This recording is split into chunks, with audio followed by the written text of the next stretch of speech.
Assalamualaikum warahmatullahi wabarakatuh. Hai, apa kabar? Semoga hari ini kabarnya baik, sehat, dan yang pastinya tetap semangat ya dalam belajar.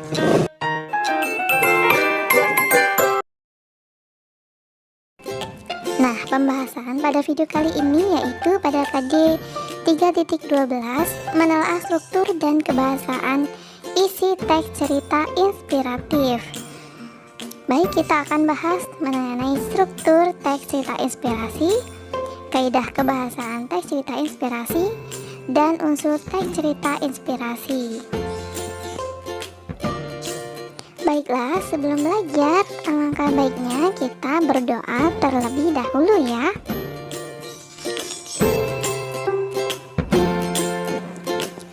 Struktur teks cerita inspirasi.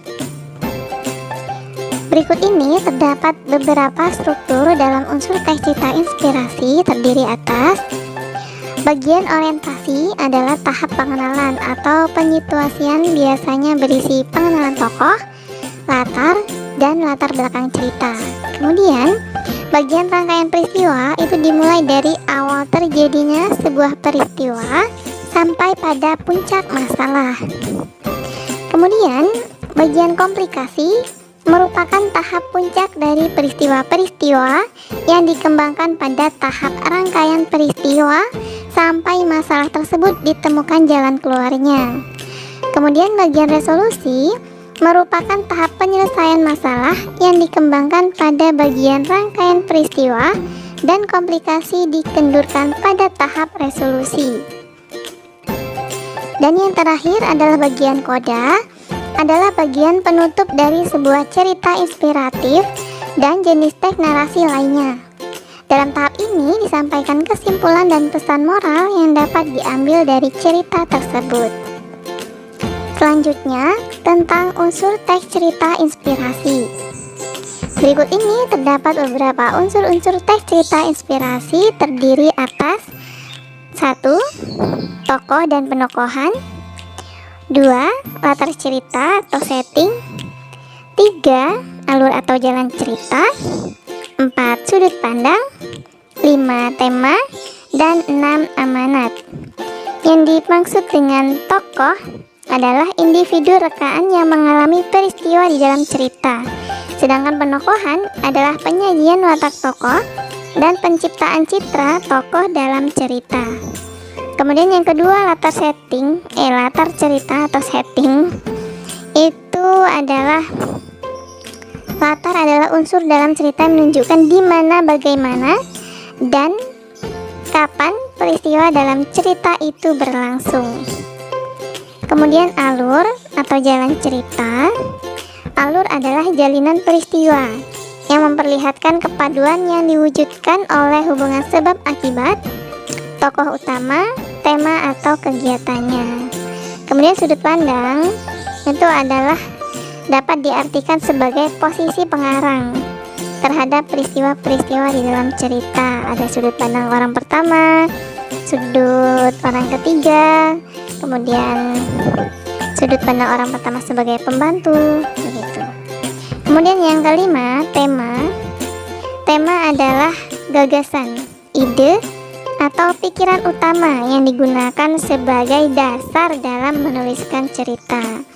Dan yang terakhir adalah amanat. Kalau amanat ini sudah pada tahu semua ya. Amanat itu adalah pesan yang ingin disampaikan pengarang kepada pembaca melalui cerita yang dibuatnya. Kemudian kita akan bahas mengenai kaidah kebahasaan teks cerita inspirasi. Berikut ini terdapat beberapa kaidah kebahasaan teks cerita inspirasi, yaitu terdiri atas 1. Menggunakan kalimat yang bermakna lampau. 2. Banyak menggunakan kata yang menyatakan urutan waktu atau biasa disebut dengan konjungsi kronologis. 3. Banyak memakai kata kerja yang menggambarkan suatu tindakan.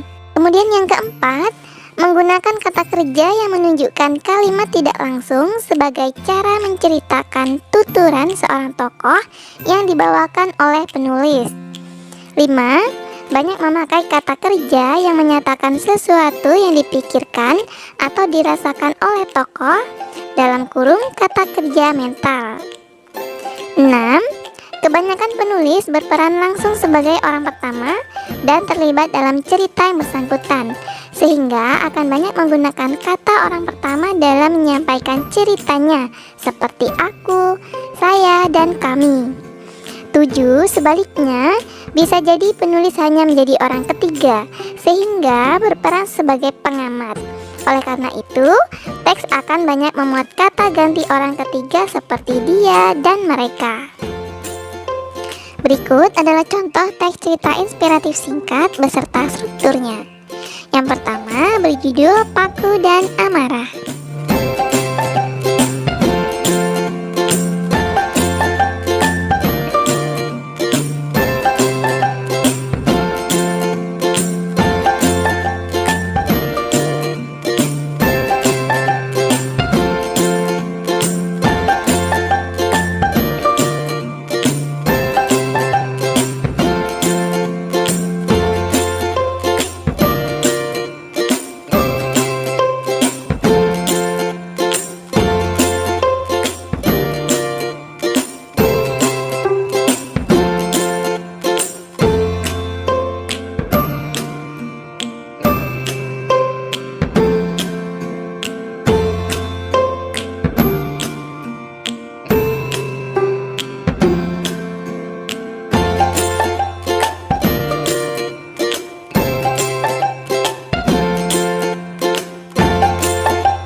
Demikianlah pembahasan kita hari ini, semoga bermanfaat. Terima kasih. Wassalamualaikum warahmatullahi wabarakatuh.